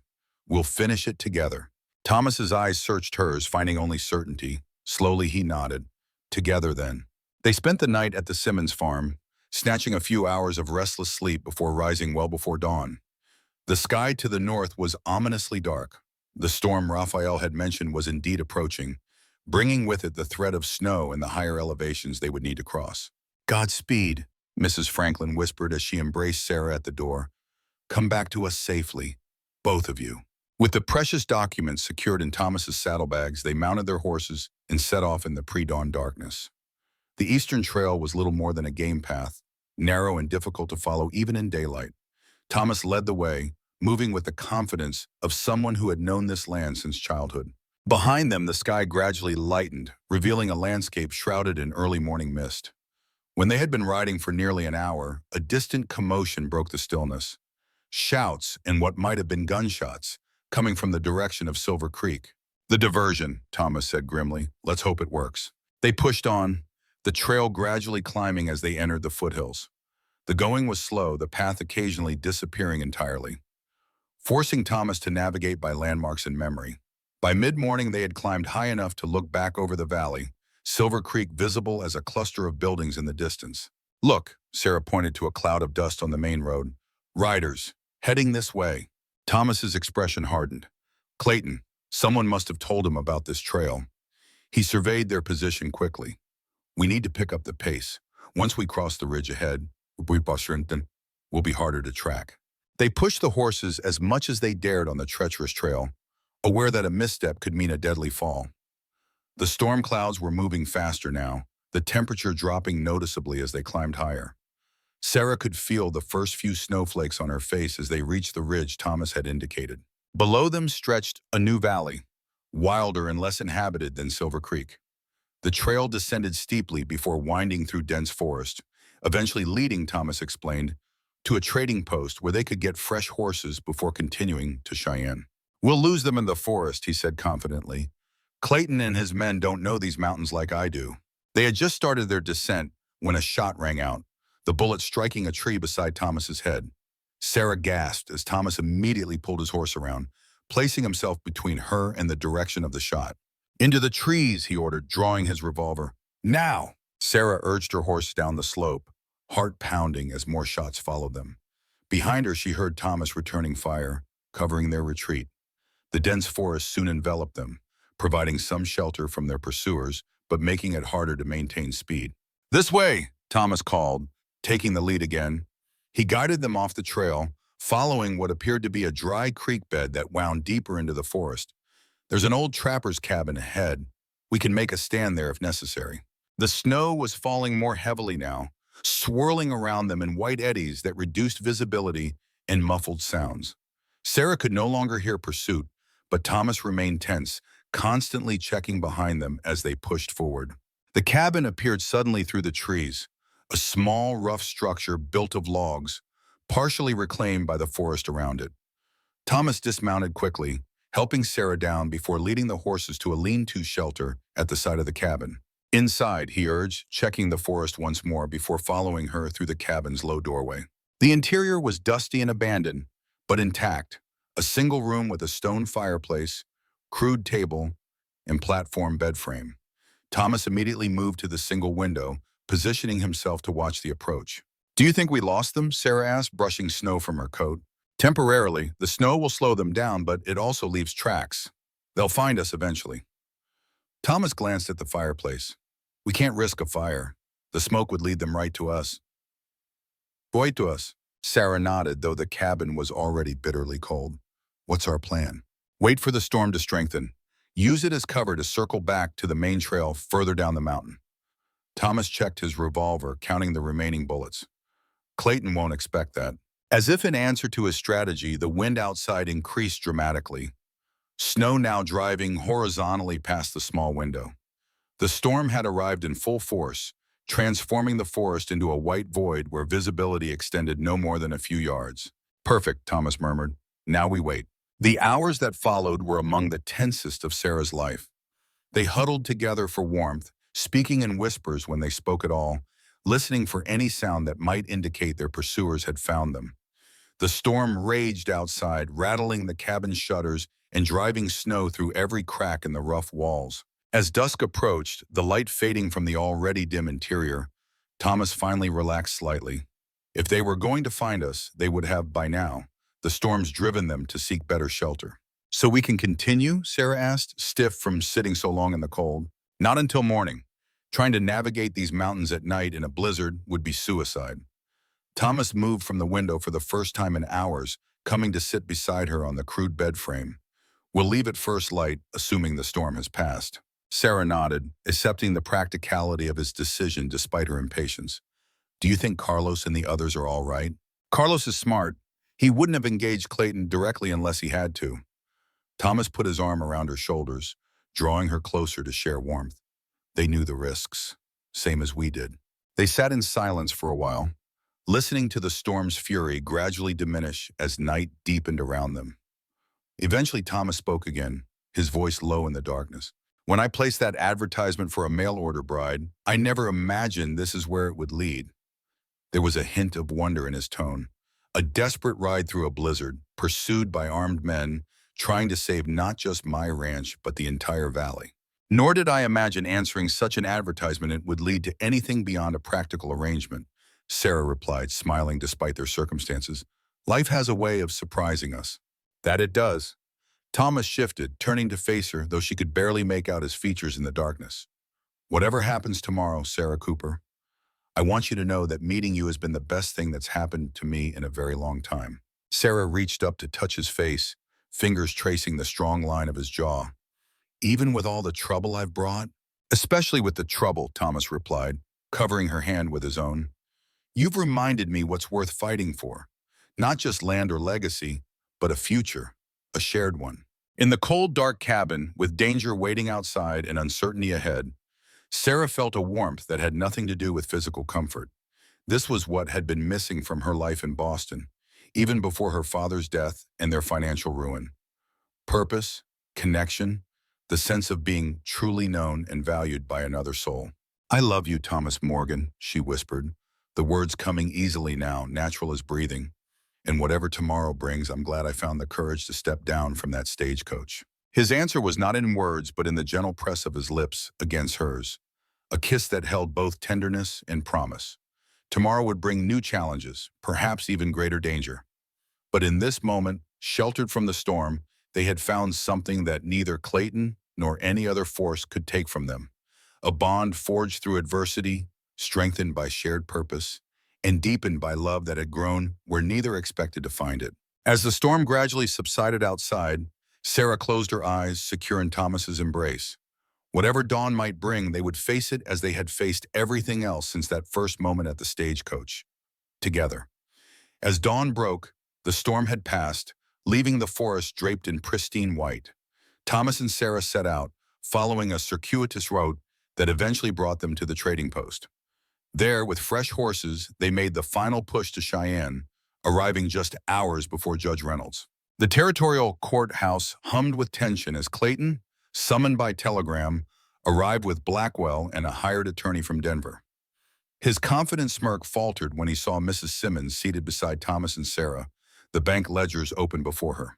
This court will now hear evidence regarding the alleged fraudulent practices of Samuel Clayton, Judge Reynolds announced, his stern gaze sweeping the room. For 3 hours, the evidence mounted, the original mortgage agreement, Mrs. Simmons's testimony about her husband's banking practices, the falsified records Jim Peterson had uncovered, and statements from 5 other ranchers who had suffered similar treatment at Clayton's hands. Clayton's attorney attempted to discredit the evidence, but when confronted with the bank ledgers showing systematic alterations of interest rates, he fell silent. Your Honor, Miller addressed the court, the evidence clearly shows a pattern of deliberate fraud designed to seize valuable land for personal gain and railroad interests. Judge Reynolds studied the documents one final time before speaking. Based on the evidence presented, I find sufficient cause to issue an immediate injunction preventing foreclosure on the Morgan property. Furthermore, I am referring this matter to the U.S. Attorney for Criminal Investigation. He fixed Clayton with a cold stare. Mr. Clayton, you are hereby removed from your judicial office pending this investigation. Clayton's face contorted with rage. This isn't over, Morgan, he hissed as he was led away. Actually, Thomas replied quietly, I believe it is. The journey back to Silver Creek was markedly different. No longer fugitives, but victorious champions who had stood against corruption and won. The town greeted them with a celebration that spilled from the church into the street. 2 weeks later, they were married in that same church, Sarah in a simple white dress Mrs. Franklin had helped alter, Thomas in a new suit ordered from Denver. As they exchanged vows, Sarah caught sight of Mrs. Simmons dabbing at her eyes with a handkerchief. I pronounce you husband and wife, Reverend Wilson declared. What God has joined together, let no man put asunder. Thomas's kiss was gentle yet filled with promise, the first day of their shared future. News arrived a month later that Clayton had been indicted on multiple counts of fraud. The railroad adjusted its plans, negotiating fairly with landowners along the new route, including the Morgans, who retained their water rights but sold a small parcel for the station at a price that secured their future. With the threat removed, Thomas filed a proper claim on the silver deposit. The modest but steady income it provided, combined with their growing cattle operation, allowed them to expand the ranch and implement improvements Sarah had envisioned. 10 years later, Sarah Morgan stood on the porch of the ranch house, watching as Thomas demonstrated to their 8-year-old son William how to properly bridle his pony. Nearby, 6-year-old Elizabeth, named for Thomas's mother, carefully collected eggs from the chicken coop, her small face serious with concentration. The ranch had prospered in the decades since their marriage. The cattle herd had more than doubled.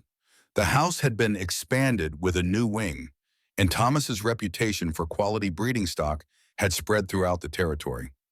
Most importantly to Sarah, the small schoolhouse she had established 3 years earlier now served 12 children from neighboring ranches. Mrs. Morgan, called a young voice, and Sarah turned to see Lily Wilson, Jacob's daughter, running up the path. Pa sent me to tell you the new books for the school arrived on yesterday's train. Thank you, Lily, Sarah smiled. We'll unpack them tomorrow morning. Tell everyone to bring their slates. As the girl dashed away, Thomas approached, William trotting proudly on his pony beside him. Look, Mama, the boy called. I did it all by myself. Splendid, darling, Sarah called back. Be careful near the creek. Thomas climbed the porch steps, sliding an arm around her waist. Penny for your thoughts? Sarah leaned into his embrace. I was remembering that first day, when I was too terrified to step down from the stagecoach. She looked up at him, her eyes soft with memory. And you stood there, so patient, just waiting for me to find my courage. Thomas pressed a kiss to her temple. Best wait I ever made. In the distance, the whistle of the afternoon train echoed across the valley as the sun gilded the mountains in gold and purple. Sarah thought about the frightened young woman she had been and the life she had found here. Not just security or comfort, but purpose, love, and deep belonging. The first step is always the hardest, she murmured, echoing Thomas's words from that fateful day. But you were right, I didn't have to take it alone. Thomas's arms tightened around her, and you never will.